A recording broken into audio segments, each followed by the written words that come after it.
Sir 1977 March 30 ഈ നിയമസഭയിലെ ഒരു അംഗം വളരെ വൈകാരികമായി നടത്തിയ ഒരു പ്രസംഗത്തിന്റെ ഏതാനും ഭാഗങ്ങൾ ഞാൻ വായിക്കാം. അവർ രണ്ടുപേർ ആദ്യ റൗണ്ട് അടിച്ചു. അടക്കം 3 പോലീസുകാർ പിന്നീട് കടന്നു വന്നു. അങ്ങനെ 5 ആയി.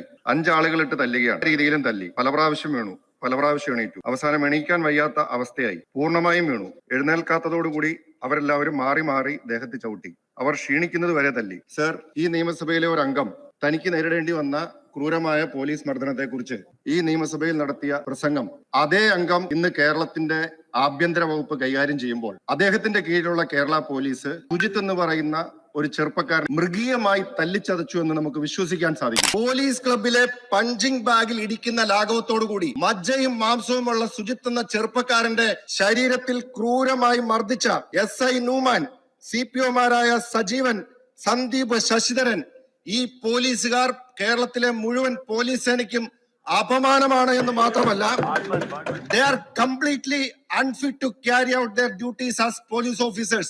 സർ, ഇതെല്ലാം പോലീസിനെ അപമാനിക്കാനും പോലീസിന്റെ ആത്മവീര്യം കെടുത്താനുമാണെന്നുള്ള അങ്ങയുടെ ക്ലീഷേ മറുപടി പറഞ്ഞ് ഇത് അവസാനിപ്പിക്കുന്നു. കേരളത്തിലെ ഏറ്റവും കൂടുതൽ കാലം ആഭ്യന്തര വകുപ്പിനെ നിയന്ത്രിച്ചു വന്ന ഖ്യാതി ശ്രീ P ശശിക്കും കേരളത്തിലെ ആഭ്യന്തര വകുപ്പിനെ ആരോഗ്യ വകുപ്പിനെയും വനംവകുപ്പിനേക്കാളും മോശമാക്കിയെന്നുള്ള അപഖ്യാതി അങ്ങേക്ക് നേരിടേണ്ടി വരും. ഇതിന്റെ ഗൗരവം പരിഗണിച്ച് ഈ പോലീസുകാരെ അടിയന്തരമായി